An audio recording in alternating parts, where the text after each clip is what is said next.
l'ancien évangile. Injili ya kale. C'est ce que nous aimons. Yenye tunapendaka. La nourriture spirituelle au temps convenable. Chakula ya kiroho kwa wakati inayofaa. Je remercie le Seigneur. Nashukuru Bwana parce que je me suis reproduit selon mon espèce. Sababu nilijizidisha kulingana na mbegu yangu. Quand j'entends mon fils prêcher le message que je prêche, ninaposikia mwanangu anahubiri ujumbe ambao nahubiri, je remercie le Seigneur. Nashukuru Bwana. Le message de William Branham, ujumbe wa William Branham, sans compromis, bila mapatano. Ça le message. Ndio ujumbe ile. S'il y a de compromis dedans, kama mko mapatano mle ndani, ce n'est plus le message. Haiko tena. Applaudissons pour le Dieu vous bénisse, serviteur de Dieu. Mungu akubariki mtumishi wa Mungu. Qu'attendez-vous pour agir? Uko nangojelea nini juu utende? En d'autres termes, masemi yengine, pourquoi crier à moi Dieu? Kwani kunalamikia mie Mungu? Mais pas. Lakini basi sema. Pourquoi vous criez à moi? Kama unanalamikia, alors parlez. Basi sema. Agissez. Tenda. Alléluia. Ce n'est plus le moment de vous cramponner sur les secondaires. Prenez l'essentiel. Tout ce qui est divin n'est pas forcément essentiel. Tout ce qui est divin, il faut que ça soit prévu, promis pour l'heure. Ce qui concerne l'âge de Moïse, ça ne nous concerne plus. Ce qui concernait Paul ne nous concerne plus. Et pourtant, c'est la parole de Dieu. C'est pourquoi on parle de la parole de promesse. Vous pouvez réciter toute la Bible. Ça ne vous aidera pas. Il faut lire la Bible selon le Dieu du moment. Selon la révélation du moment. Qu'attendez-vous pour agir? C'est Dieu qui nous blâme. C'est pourquoi Branham a prêché un sermon intitulé Pourquoi crier?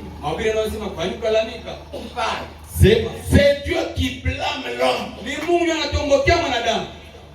Vous priez, ce n'est plus la prière. Maintenant vous me dérangez. Il y a un temps pour prier et il y a un temps pour parler. Vous êtes tellement de lâches. Et maintenant pour vous consoler, vous recourez à la prière. C'est moi que vous mettez sur la scène. Dieu descend, agit. Dieu, où es-tu? Descends. Est-ce que moi je suis un garçon de classe? Pour ôter la pierre tombale, il faut que moi je descende pour l'ôter. Mon rôle à moi c'est de ressusciter Lazare. Et non pour ôter la pierre tombale. Mon rôle c'est de ressusciter Lazare. Et non d'ôter le corps de l'âme. Le lancer. Les bandelettes qui se trouvent sur le corps de Lazare.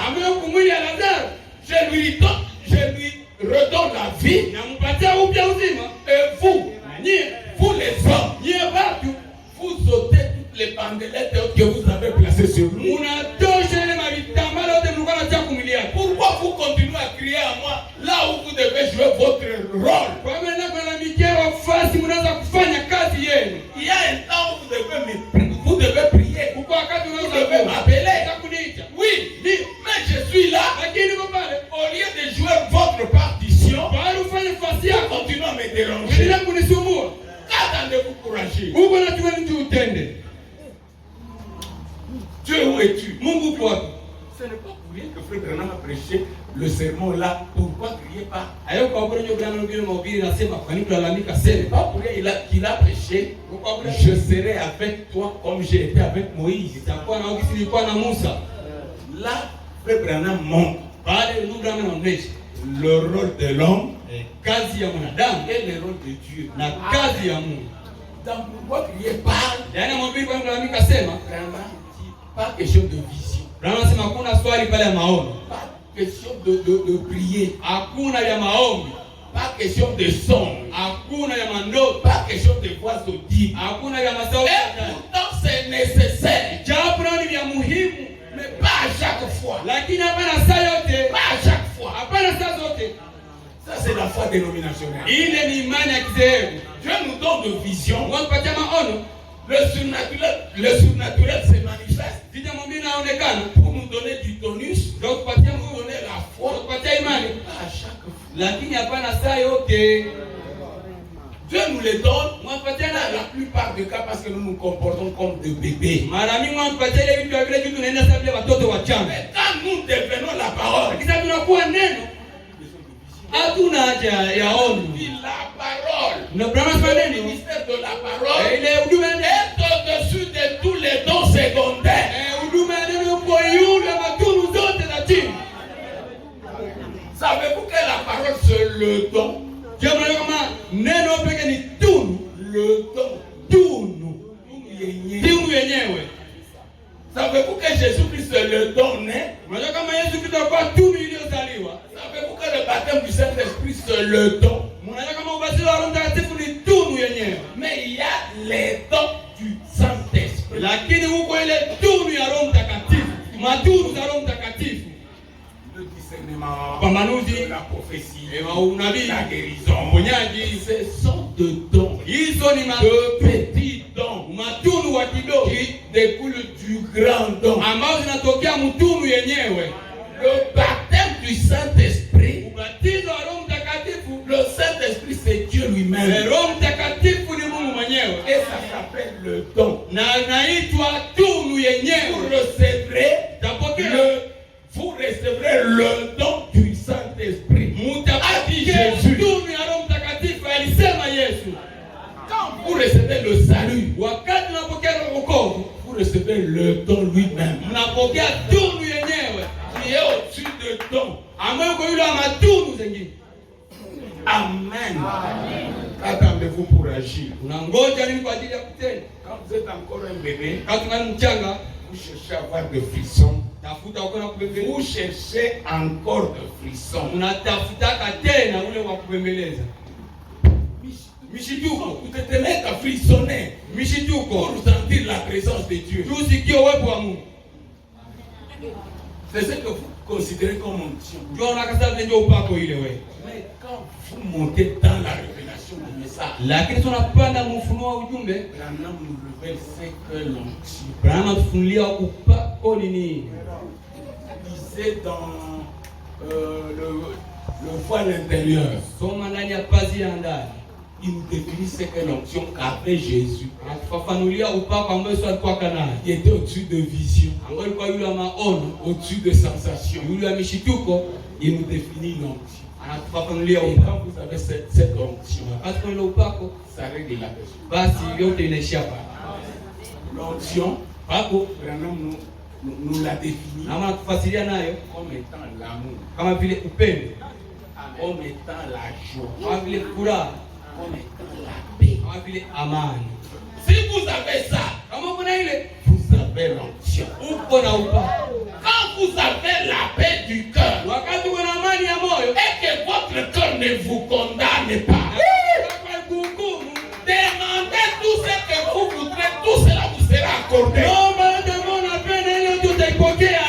On n'a pas besoin de vision. Hatuna On jambo peut parler en langue. sema kwa lugha. Et pourtant c'est nécessaire. Jambo ni ya muhimu.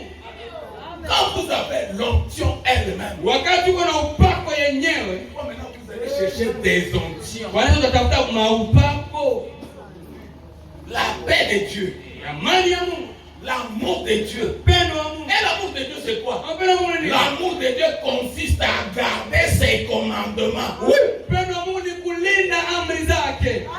La joie, Furaha, la joie joie éternelle. Furaha ya milele.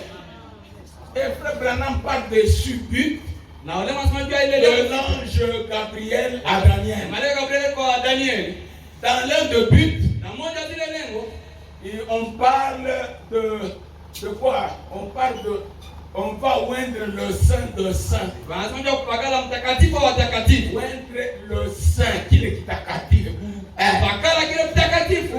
Branham parle de la joie éternelle. Wanasema bila furaha ya milele. Ça sera l'onction. Takuwa ni upako. On sera dans la joie éternelle. Takuwa ndani ya furaha ya milele.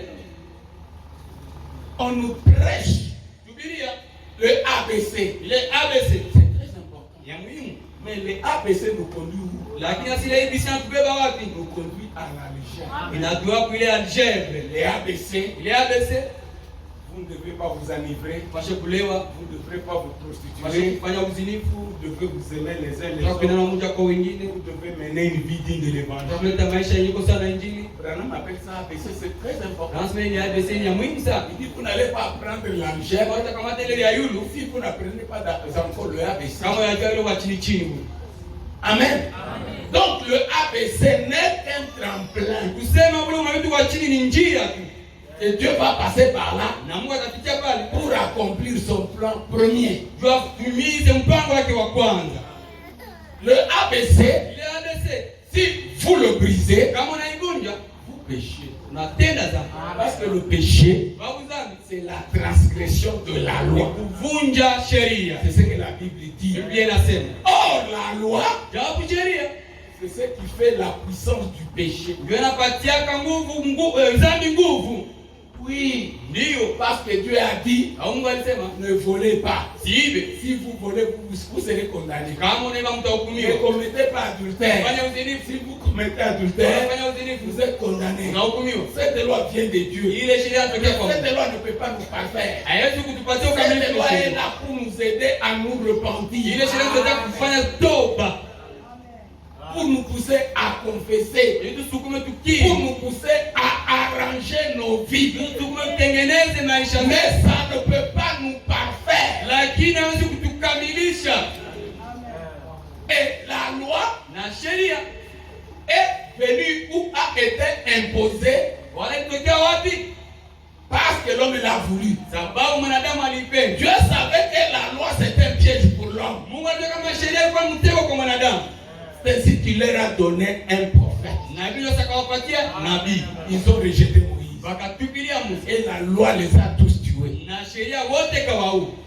C'est la loi qui fait qu'il y a de cimetières partout. Ni sheria inafanya kuna kwa makaburi fasi yote. Amen. Mais si vous recourez à la grâce, Lakini ukimbilia neema, ça va ôter même la soif du péché. itatosha hata kiu ya dhambi yenyewe. C'est la vérité. Ni kweli. Acceptez la grâce de Dieu. Bali neema ya Mungu. Amen. Est-ce que David ne va pas aujourd'hui? D'accord. Amen. Acceptez la grâce. Bali neema. La grâce, c'est le message de l'heure. Neema ni ujumbe wa sasa. Le message de l'heure, ujumbe wakati. Amen. Amen. Acceptez le message dans la conduite, dans l'ordre Bila uongozi, et dans la doctrine. ndani ya mafundisho, Vous verrez la grâce de Dieu. utaona neema ya Mungu. La grâce de Dieu, c'est Dieu dans l'homme. Neema ya Mungu ni Mungu ndani ya Mungu. C'est l'homme qui adoucit la colère de Dieu. Ni Mungu anapunguza hasira ya Mungu. Quand Dieu était dans Noé, Wakati mwa ndani ya Nuhu, tout celui qui croyait en Noé était sauvé. yote mbele ya dhambi ndani ya Nuhu aliokolewa.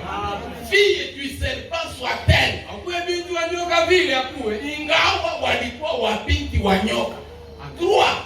Watatu. Parce qu'elles ont cru Hao waliamini en Noé. kwa Nuhu. Amen.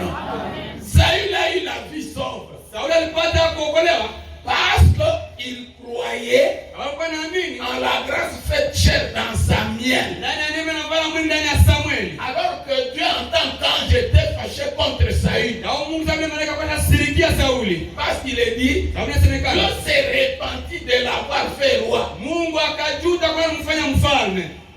Mais Samuel pria beaucoup pour lui. Lakini Samueli akamwombea Il sana. pleura devant Dieu. Kalia mbele ya Au point que Dieu blâma Samuel. Samuel. Pourquoi tu continues à pleurer sur Saoul? Je l'ai déjà rejeté. Mais tu as vu l'amour que Samuel manifestait en faveur de Saül. Et cela les sauva. Lorsque Saül alla consulter la magicienne d'Andor, et la magicienne fit ramener Saül à l'existence. Samuel était déjà mort. Et il prophétisa. Est-ce que l'Éternel est devenu ton ennemi? À tel point que tu as cherché à consulter Dieu à travers la sorcellerie. Et comme tu l'as fait, demain, à l'heure comme maintenant, tu seras là où je suis, toi et tes enfants.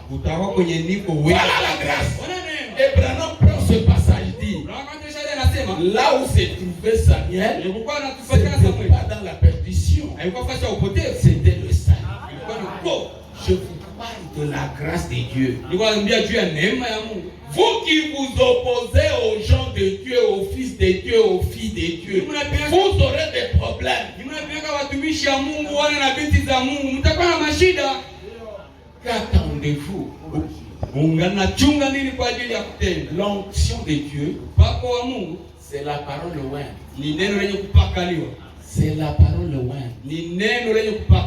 D'ailleurs, la Bible définit en disant, la foi vient de ce que l'on entend. Et ce que l'on entend vient de la parole de Christ. Christ signifie l'onction. C'est-à-dire la foi vient de ce que l'on entend. La parole est loin. Ça vient de la parole parlée par de lèvres humaines. Vient de la parole reçue par un homme et exprimée par ses lèvres. Un homme a reçu la parole et l'a exprimée. Maintenant, ça devient la parole parlée. Et c'est à ce moment-là que cette parole devient la sémence originelle. Amen. Qu'attendez-vous pour agir? Amen. Lorsque vous avez un besoin pressant pour Dieu, c'est déjà une onction. Vous avez entendu, on nous a cité différents serviteurs de Dieu, différents hommes de Dieu, Josué, David, Samson, Pierre, Pétro.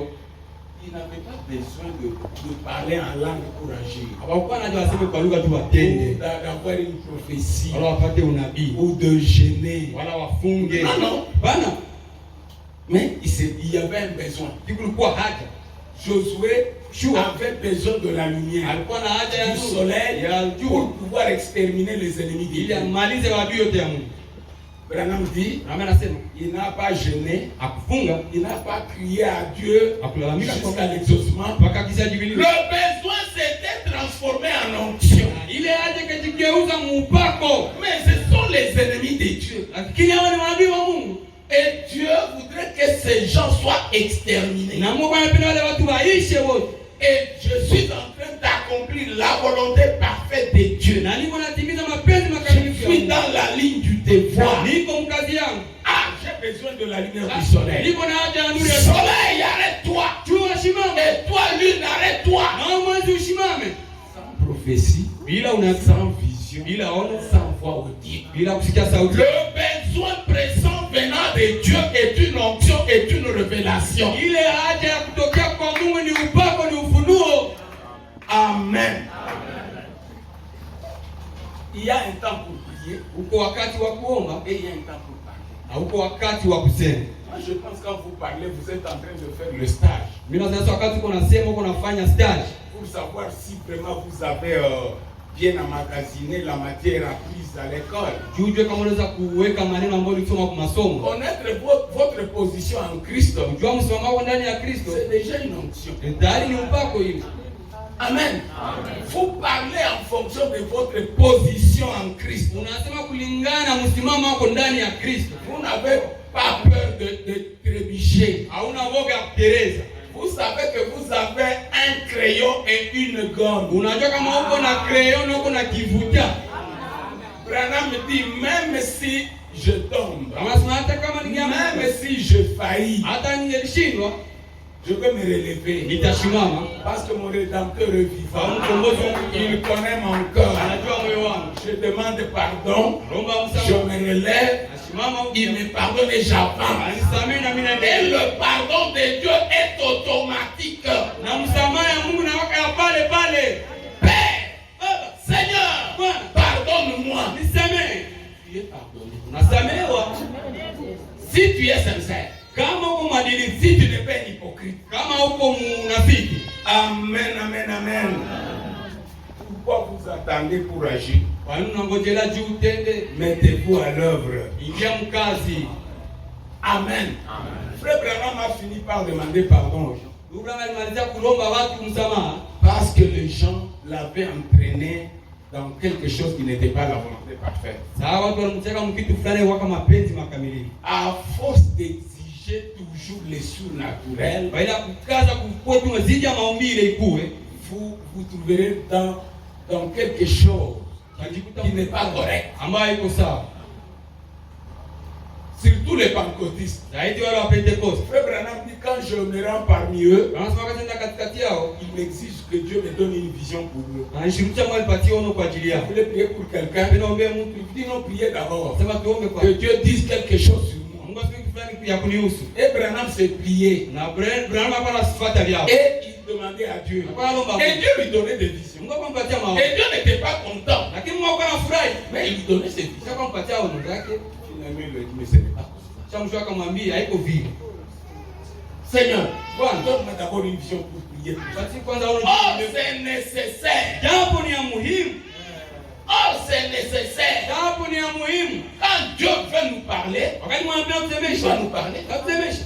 Nous recourons à lui. Tunakimbilia kwa Seigneur, Bwana, nous avons prié pour la personne. tulombea mtu fulani. Les choses ne marchent pas. Vitu viendeke. Est-ce qu'il y a quelque chose à nous révéler, Seigneur? Ndio kitu kizuri. C'est d'accord. Ni sawa. Mais quand ça devient une routine, Lakini wakati inakuwa zoezi, il faut que je fasse un jeûne de 10 jours. hebu nifunge siku 10. Dieu va me parler. Mungu atanisemesha. Il vous parlera. Takusemesha. Mais parfois, il peut vous parler, il peut vous révéler des choses en étant fâché contre vous. Lakini kusemesha na kufunulia vitu na nakusiriki. Et vous vous retrouverez dans de beaux draps. Utajikutana hapo Après unakosa. avoir délivré les autres, Kisha vous-même vous êtes coincé. wewe peke naona bana. Alors que c'est Dieu qui vous parlait. Jambo ilikuwa Mungu anakusemesha. Vous me dérangez. Kwa sababu lakini mnanikosesha amani. Amen. Dieu a dit à Frère Branham, Ngoja mimi Branham. lorsque le premier poule a commencé à se manifester dans sa vie, Wakati mvuto wa kwanza kutumika maisha yake. il dit, Sema de ta main gauche, mkono wako wa tu prendras kulia la main droite du patient. utakamata mkono wa kushoto wa mkono. S'il y a une maladie, Kama uko magonjwa, tu ressentiras des sensations. utasikia Et mishike ça se manifestera sur ta main. na itaonekana kwa mkono wako. Tu prieras pour la personne. Utaombea ule mtu. Et tu vas encore reprendre sa main. Na utakamata tena mkono wake huko. Si les sensations persistent, Kama mshtuko na wakia na c'est-à-dire la maladie persiste, kama magonjwa na dumu pale. il dit priez tout simplement la bénédiction, demandez tout simplement la bénédiction pour la personne et continuez votre chemin. Uombe kule mtu mibaraka tu na uendeleshe njia yako. Tu n'as pas dit insister. Kwa kusema sisitiza.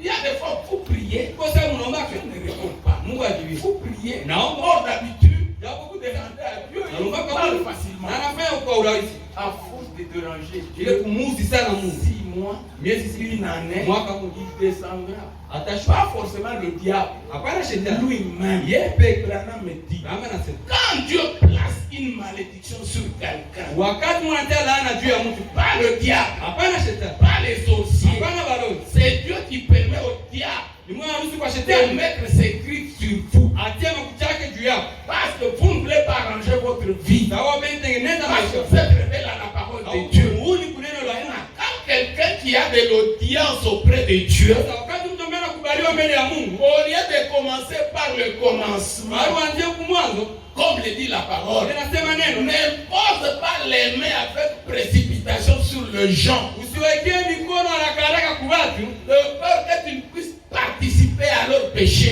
ili usishirikie kudhambi zao. Toi, tu désobéis cette parole. Unapinga ile neno. Tu ne demandes pas à Dieu. Quelle est la porte d'entrée qui a fait que cette personne souffre? C'est par là que Branham commençait. Mais vous ne commencez pas par là. Mais vous commencez par demander vous parlez qui vous Dieu bénisse, mais je dis moi je ne peux pas le bénir. Il a fait tel et tel péché. Comme cela n'est pas votre préoccupation, vous voulez que les gens soient bien. Pourquoi il ne me demande pas la porte d'entrée? Il a fait que la personne souffre. Comme il veut que la personne soit bien, soit guérie. Okay. Dieu prévèle, fais ceci, fais ceci, fais. Tu le fais, la solution est là.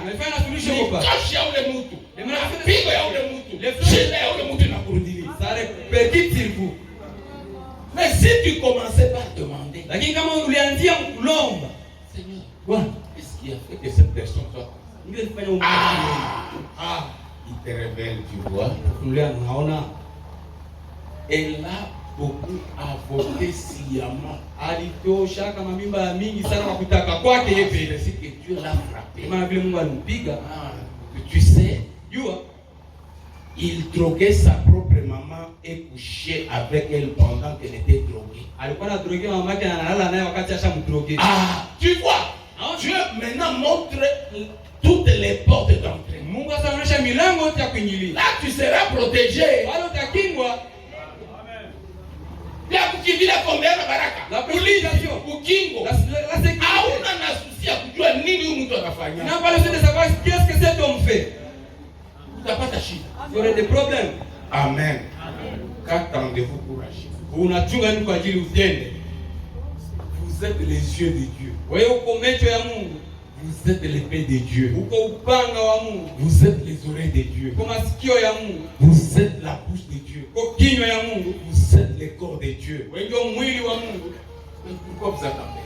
Kwa nini mnachunga? Dieu est en vous. Mungu yuko ndani yako. Vous êtes la parole faite chair. Uko neno ambalo navala mwili. Amen, amen. Qu'est-ce que vous attendez? Nachunga nini? Même si vos péchés pouvaient être rouges. Mais Dieu va le rendre plus blanc que neige, non?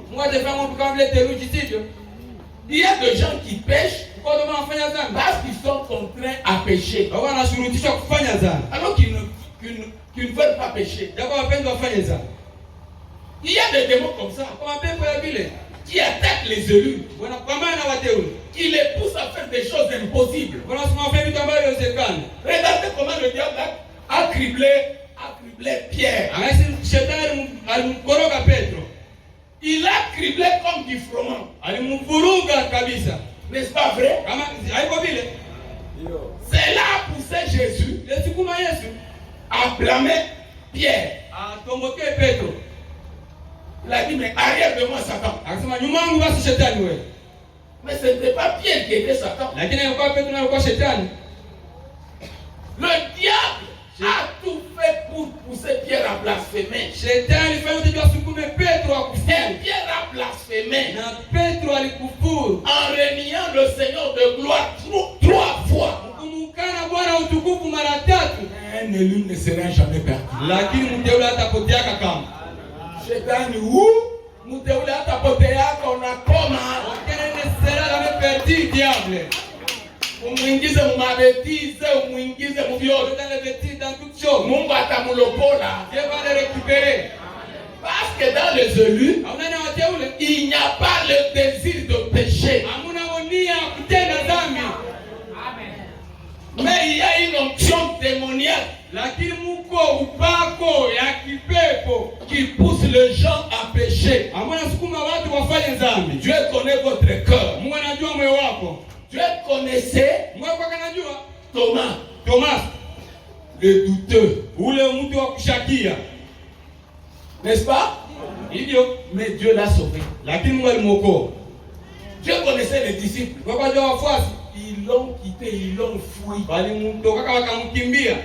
Mais Dieu les a sauvés. La grâce de Dieu ne nous pousse pas à pécher sciemment. Non. Mais même si vous vous sanctifiez n'importe comment, vous broncherez toujours. Mais ce n'est pas votre désir. Amen, amen, amen. Qu'est-ce que vous attendez pour agir? Dieu vous a appelé pour un but. Dieu vous a créé pour ouvrir le chemin. Dieu ne vous a pas créé comme un balayeur. Il y a des gens qui sont appelés à balayer la route. Et il y a d'autres qui ont été appelés pour tracer le chemin, pour ouvrir la voie. C'est ainsi que vous entendez parler des Mboulamata, casseurs de pierres. Les gens qui ont ouvert cette route ne sont plus là. Maintenant, nous, les gens maintenant aujourd'hui viennent aménager cette route. Ceux qui ont ouvert cette route ont beaucoup peiné. C'est ainsi que ça se passe dans le ministère. Il y a des gens qui sont appelés à se jeter à l'eau, à se jeter dans le feu, pour éteindre le feu, pour ouvrir le chemin, comme dans la mer Rouge.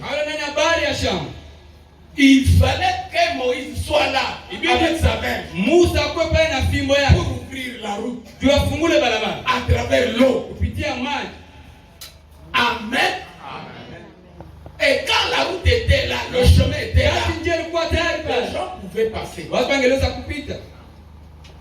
Je vais vous donner un exemple, papa. Aujourd'hui, vous parlez facilement du prophète. Frère Branham a dit alléluia. Que ça soit Mouhou, que ça soit Boussoka, que ça soit dans les églises sœurs. Les gens avaient peur de bousculer le franquisme. Parce que les ténors qui dirigeaient l'église ou qui dirigeaient cette chose, qui prenaient cette chose, c'était des gens puissants. Je ne le dis pas pour critiquer. Nous étions toute une équipe. Par ça est constitué par beaucoup de joueurs. Mais il y a un meneur.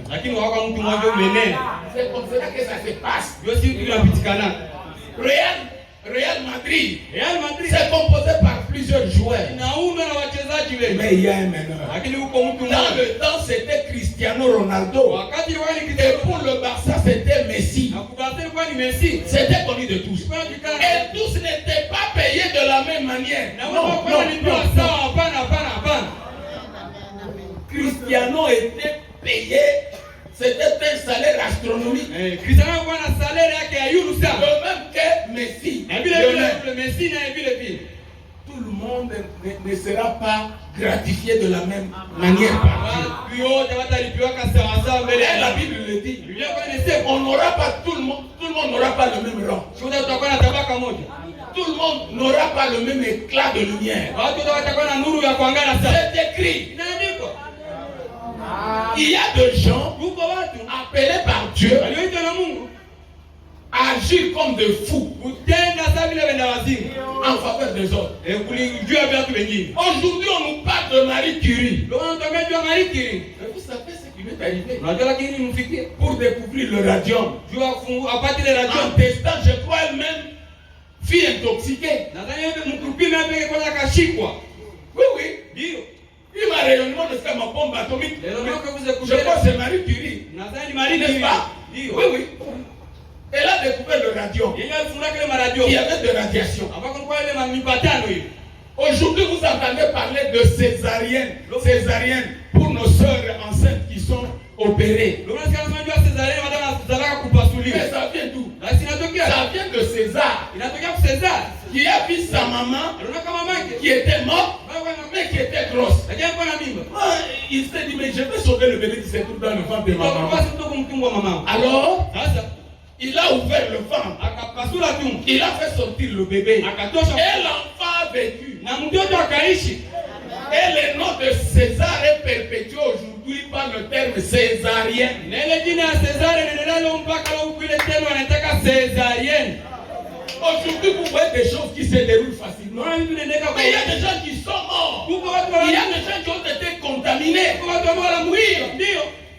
Et on a appris ce microbe tue, ces bactéries tuent. Donc il faut se protéger. Mais il y a des gens qui ont ouvert la route. Dieu a préservé ceux-là qu'il a envoyés. Nous sommes vivants par la grâce de Dieu. Vous savez, nous sommes haïs à quel niveau? Il y a un prédicateur. Je ne dis pas pour critiquer. C'est frère Marobe. C'est un rameneur. C'est un frère bien. Mais il est fâché contre moi jusqu'à présent. Quand je prêchais à mon quand j'ai détruit le franquisme avec l'aide du Saint-Esprit, pour lui, j'ai induit les gens en erreur. Il m'a dit un jour, tu payeras cher. Tu vas payer cher. Avec tes histoires de tonnerre. Tu as induit les gens en erreur. Mais pour nous, les tonnerres, c'est une bénédiction. Maintenant, quand quelqu'un est en train de jouer avec une équipe difficile, et que c'est Cristiano qui a la balle, c'est lui maintenant qui est le meneur. Jusque-là, on est toujours à 0-0. Il ne reste que quelques minutes. Maintenant, il commence à faire l'impossible pour marquer. Faites tout pour le protéger. Quand il vous fait une passe, ne gardez pas la balle pour longtemps. Remettez-lui cette balle. Il va dribbler. Moi, je savais dribbler. Oui, je suis gaucher. Ma jambe gauche ici. Non. Quand je donne un coup dans le ballon, avec mon pied gauche, à battre, la jambe droite. Mais si c'est gauche, alors faites tout pour protéger Cristiano. Comprenez cela spirituellement. Il dribble. Alors, on risque de le tacler. Non, mais non, protégez-les. Il dribble. Il anakosa mwendamazi. Atapika kama ni ciseaux. Inaingia.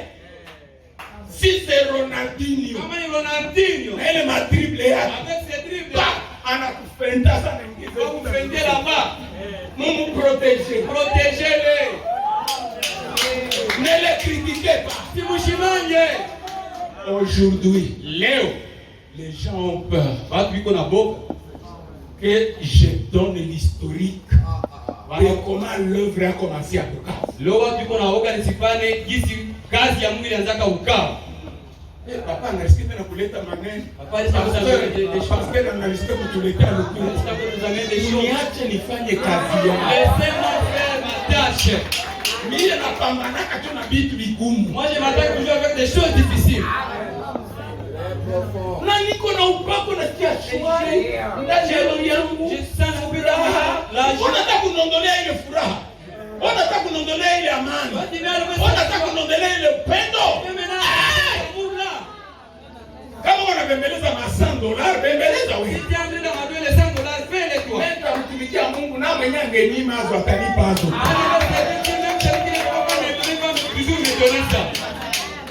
Qu'est-ce que vous attendez? Ili Mungu anasikia. Mnachunga nini? Laissez-moi vous attendre. Kama unapenda uchunge, laissez-moi agir. Lakini uniache mimi nitende. Non, vile walisemaka Mbukavu, mwenye alianzishaka ni fulani. Wasema wa kweli mwenye alianzishaka. l'histoire fait partie de la parole. Hadithi nayo ni moja ya neno. Pour écrire le livre, l'exposé de cet âge, Ya kuandika mafasiri ya vizazi saba. Frère Branham s'est référé à l'histoire profane. Hadithi za dunia. C'est vrai. Le deux Babylone des Islam, Zile Babiloni mbili za Islam. le Père Nissan, Wale wa baba walikao. les catholiques. Wale wa Il Katoliki. s'est référé, il a lu. Alisoma vitabu ya dunia. Il s'est référé à ce qui s'était passé à Babylone. Anaangalia katika Babiloni. Comment ils adoraient les idoles, les démons. Mungu mababu na masanamu. Et il a retiré quelque chose là, Kisha nakatosha sasa kitu fulani. en rapport avec la parole. Kulingana na neno. Et il nous a présenté l'exposé de cet âge. Ndio nakatosha sasa mafasiri ya Et vizazi. comme Branham, Na sasa je Branham crois dans le 7e psaume, ndani ya muhuri wa saba. oui, je crois vers la fin, Ndio nadhani kule kumwisho. il dit, Anasema l'histoire, hadithi plus c'est la parole, changa na neno, plus c'est la vision, kuongeza na ono, tout constitue un tout. yote Et nafanya ça donne ainsi dit le Seigneur. na inapana hivi asema Bwana. Quand je témoigne, Wakati nashuhudia moi votre ancien, mie mzee wewe, l'ancien de plusieurs, mzee wa watu wa mingi sana. parce qu'il y a des gens qui cherchent à effacer les autres. Yuko hapa mnaovute wengine. Qu'est-ce que vous attendez pour dire la vérité? Yuko na tuwe useme kweli. Pourquoi vous m'empêchez à dire la vérité? Unasema kweli. Si vous n'avez pas l'onction que j'ai, taisez-vous. Kama wewe unaogopa nipo na wale nyamaza. Si vous êtes peureux, taisez-vous. Kama uko mtu oroka nyamaza. Regardez comment Dieu me bénit. Akana mnayefunga alibariki. Avec une petite église comme Na ça. kanisa ndogo tu. Mais je suis béni. Lakini abarikiwa. Je ne fais pas de compromis. Mimi sifanye Et mapatano. je ne ferai pas de compromis. Na sitafanyaka mapatano. Quand les gens effacent frère Selemani, Wakati watu wanamsahau ndugu Selemani, wanamvuta. Mais qui m'a ordonné au ministère? basi naye maniweka ndani ya huduma C'est Selemani. ni mtumishi wa Mungu Selemani. Et aujourd'hui, les gens disent non, il n'était pas pasteur, il n'était pas pasteur, il n'était pas. C'est quoi? Sio kaka mchungaji ni nini? La première personne Mtu wa kwanza qui a reçu le message à Bukavu, alipokea ujumbe Bukavu c'est Selemani. ni ndugu Selemani. En février 1978. Mwezi wa pili mwaka 1100. Et qui a donné le message à Bukavu? Anaenda ujumbe Bukavu. C'est frère Shem Ni ndugu Shem Asumani Ndez. Asumani Ndezi. Il est venu dans le même avion avec le frère Kanda Kazaki Alikia mndai mmoja na ndugu Kanda Kazazi. en 1978. Mwaka 1917. Kanda Kazadi est allé au Nord Kivu Kanda Kazazi akaenda kule Kunor Kivu pour baptiser frère Kabunga. akabatiza ndugu Kabunga. Et lui a baptisé frère Selemani. Naye akabatiza ndugu Selemani. Et frère Shem est rentré. Na ndugu Shemi akarudi. Selemani est resté seul. Selemani kwa kete. 6 mois après, Miezi sita baadaye c'est Mouzen Sikou ni et mzee frère Shinda na ndugu Shindano qui viendront au message. Jonas watakia mjumbe. Au mois d'août à la fin. Mwezi wa 8 kule kumwisho. Amen. L'unique personne qui était connue à Bukavu, c'est Selemani. Mtu mmoja tukana Bukavu alikuwa ni Selemani. C'est ainsi que Mutombo, Na ndio sasa mtu qui a témoigné le premier ameshuhudia kwa après Sikou, kwa ndugu c'est Zea Ashinda, na Shindano. connaissait Selemani. Kujua sasa Selemani. Et l'homme qui baptisera Mouzen Sikou et Shinda, Na mtu mmoja atawatiza sasa c'est frère Chibangu de ni Kisangani. ndugu Chima. Il connaissait Selemani. Alikuwa anajua Ils Selemani. se sont tous retrouvés chez Selemani. Mmoja alikuwa tena kwa C'est Selemani. alors que Mouzen Sikou connaîtra qui est Selemani. Na kwa nini sanyo mzee siku atajua mzee Selemani nani? Mouzen Sikou et Shinda ont été baptisés sous le pied de Selemani. Mzee siku na Shindano walibatizwa kwa miguu. Yumba fut baptisé sous le pied de Selemani. Aende kwa miguu ya Selemani alibatiziwa. Maintenant, vous voulez effacer Selemani. Sasa mnapenda mvute Selemani kwa nini? Que moi, Yumba, je mens. Mimi sasa mchungaji Jumba niseme Il n'y bongo. a pas de problème dans mon. Pourquoi pas des problèmes avec Dieu? Il était notre pasteur. Ya kwa mchungaji wetu. Messieurs, je vais vous poser la question. Sasa nitawauliza swali.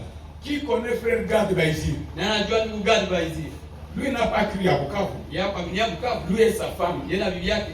Et la grande sœur de sa femme, Wake na bibi yake. sœur Céline. Dada Selim. Ils ont crié à Kisangani. Kwa aliaminia kule. Donc vous allez effacer Kama mtavuta leur origine ile asili yako kule. pour donner cela à quelqu'un d'autre. Tumipate mtu mwingine.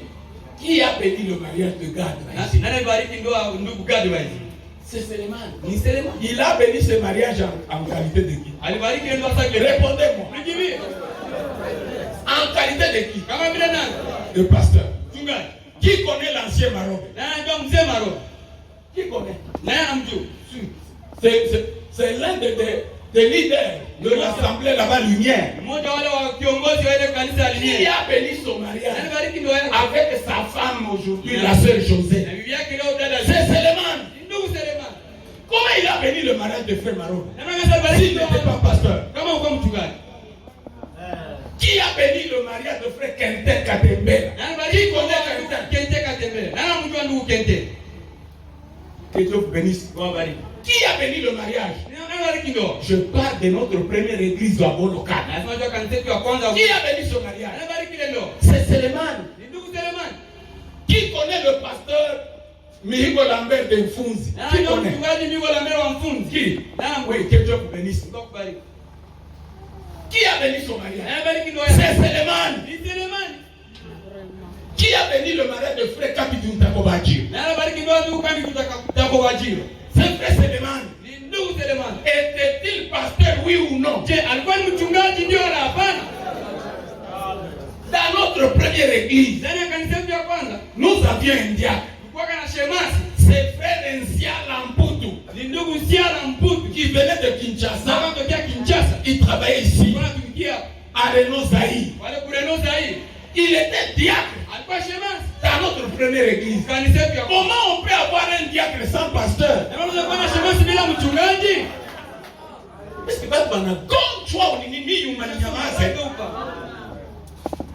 dans notre église, il y avait les codines. Et frère Sikou était le moniteur de l'écodine.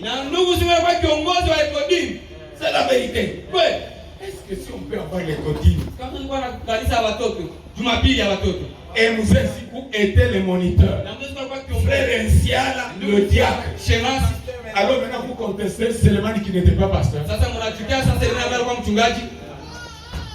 C'est lui qui m'a ordonné comme pasteur, moi votre pasteur ici. Il m'a ordonné comme qui? S'il était pasteur. Nazani kwa nabato shamba. Mtu anakuwa anambia hulika. Hapa kukua.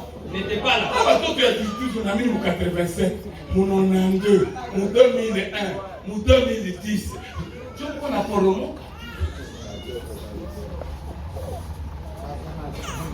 Je pense que les frères Seleman, ils connaissent frère Branham, ils connaissent qui ça qui fait. Est-ce que vous avez déjà fait la moto? Kuko bana ifasi. Est-ce que moi mnasikia hata sauti jina Seleman? Ni mimi ndo mnaisikilia. Hawapenda hata isikilie. Tunamchomoka mo Selemani, batu pendi kanisa tele. Anabakia na watu kama 8 kama ngapi. Tunamfuata leader mwenyewe alimubatizaka. Ndio shemu. Tunaenda kwake chini ya kotecha, mvile. Kwake kisha wakamtuma nenda tumika kama shele Goma. Tukabakia bila kiongozi. Tukakuwa isiba ile munyamugo kwa Mukonde. Bila mchungaji. Kanisa iko dirigeant college na wazee. Mu 85 tunaamua tuchagule. Ndio tunamchagula mzee Nsi. Manake ndio mkasema yeye ndio pastor wa kwanza.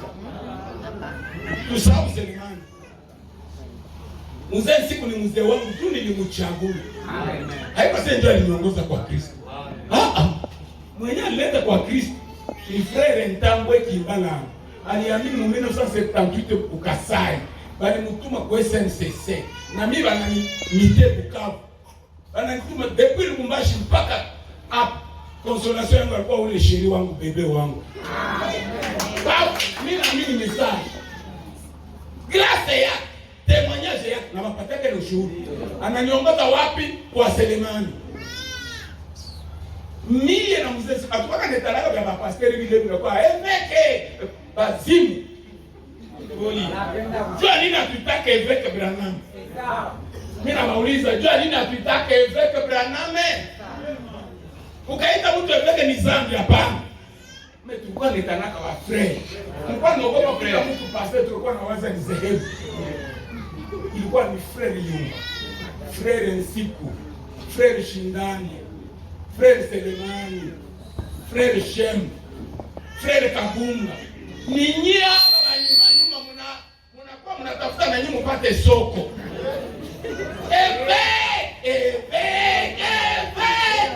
Ndio tunaanza pigania bweve. Branham mpaka leo frère Branham.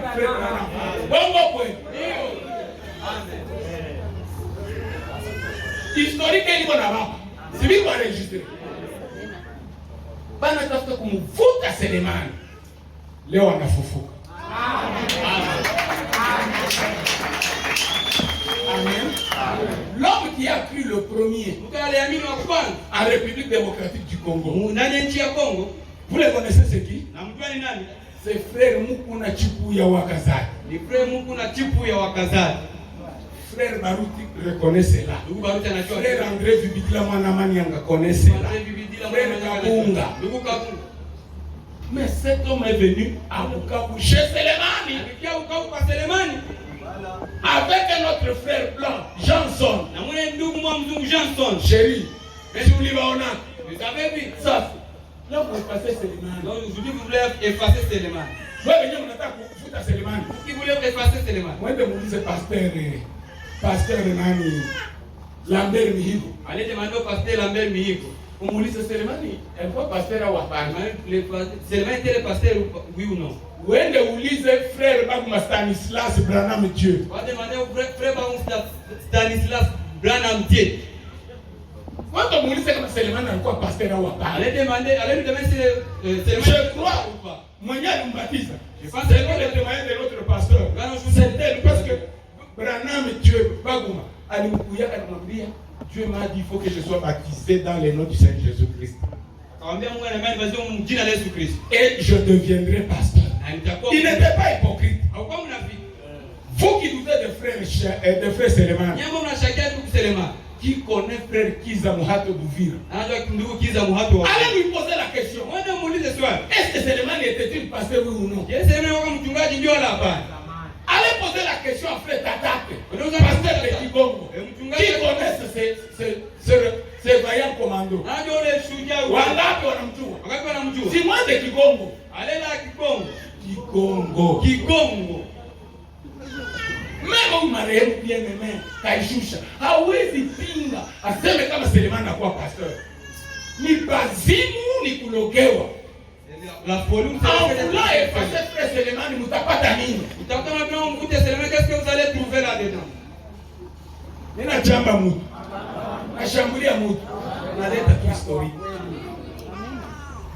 Najua vya mingi kuliko banyenyekewa kwetu bape history peko na kwetu biko nasema vya bungu vya frère Bokela anafika juzi hapa je crois 86 juzi hapa yeye ndio nadhani wa kwanza muwazee Bokela anatoka Kinshasa. Tulikuwa tulishamchagula mzee simu 85 frère Jojo anafika juzi hapa munonando je crois. Frère Safari wa Blegani anafika juzi hapa mnaona nkata. Pamoja na frère Kanimba wanakimbia vita ya genocide ilikuwa Rwanda. Frère nani huyu wa Kwesi na ile directeur wa finance kama directeur wa finance. Frère Lusagiri. Si anabatizwa juzi hapa mnaona mtua nadhani. Anaingilia mkanisa ya Mkobelo ambaye alikuwa rebel, alipinga mzenzi na njoo kwenye waliaminia. Nani anajua tubibu wanza ambe? Okay. Aliaminia mkanisa moja na friend nani? Donc, ni historique si chambe mtu. Si chambe mtu. Naweza kubambia vitu na detail mpaka mtawekia kinywa wani. Turudishe kweli na ndio tutabarikiwa. Nasema hivi kuku mtu alikuwa kunilomba nimupe history, nikamwambia sibalisha kukupa maaudio zangu. Alitenire ile neno juzi na jana. Sijui kama na leo. Ilisha jana. Bangapi wanamjua? Yeye ndio frère Jean Murula. Bangapi wanamjua? Jean Murula. Sababu Mungu akubariki. Mungu akubariki. Alipanga historike vyake. Basi wa kwanza ni siku. Ndugu alikuwa mbaba pastor Innocent Wahira, mnamjua? Akamwambia Kwani mnasema bongo? Si ulilomba, si balikupa maaudio. Ndio kasema bwana nitisha niende kule jua nifezeshe. Vous comprenez pas donc? Si elle kama mtu mikombia na zangu. Sio kama ile miaka kama 1900. Baki kwa juzi munaona nasema hii ya historique. Muniache nifungule Injili. Qu'est-ce que vous attendez pour soutenir la vérité? Tumusikilie kweli. C'est le thème ya mahubiri. C'est le thème de la prédication. Qu'attendez-vous pour agir? Ngojani tu mtende. Si unaona mimi nasikia tu upako inakuja mimi nilisema. Tuseme kweli à chaque fois Dieu vous bénira. Unajua wengine labda kwa pastor anataka kutuzushia kubwa, si angenyamaza tu. Wewe nyamaza uko lashi. Mimi Mungu akumbaka lashi. Mimi tuko wanafiki unanipa nakula kiazi yako na nakwambia kweli. Amen. Que Dieu vous bénisse. Mungu akubariki. Qui est prêt pour le baptême? Je vous accorde une minute. Venez ici debout. Mungu wangu, moyo wangu umekutaka. Mungu wangu, moyo wangu umekutaka. Y a-t-il quelqu'un? Yoko mtu uwezo wa kushikisha moyo. Nous attendons, sœur, frère. Venez.